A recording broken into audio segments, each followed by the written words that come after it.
جو اپنی بیوی کے ساتھ نرمی، خوش اخلاقی اور حسن سلوک کے ساتھ پیش آئے، جو اپنی بیوی کے حقوق ادا کرنے میں کسی قسم کی بھی کوتاہی نہ کرے، جو اپنی بیوی کا اس طرح ہو کے رہے کہ کسی اجنبی عورت پر نگاہ تک نہ ڈالے، جو اپنی بیوی کو اپنی عیش و عشرت میں برابر کا شریک سمجھے، جو اپنی بیوی پر ظلم اور کسی قسم کی زیادتی نہ کرے، جو اپنی بیوی کی تنگ مزاجی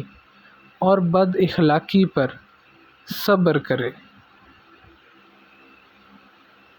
جو اپنی بیوی کی خوبیوں پر نظر رکھے اور معمولی غلطیوں کو نظر انداز کرے،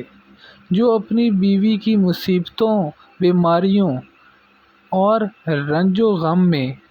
اس کا ساتھ نبھائے اور دل جوئی سے وفاداری کا ثبوت دے، جو اپنی بیوی کو پردے میں رکھ کر عزت و آبرو کی حفاظت کرے، جو اپنی بیوی کو ذلت اور رسوائی سے بچائے رکھے، جو اپنی بیوی کو دیانت داری کی تاکید کرتا رہے اور شریعت کی راہ پر چلائے، اخراجات میں کنجوسی نہ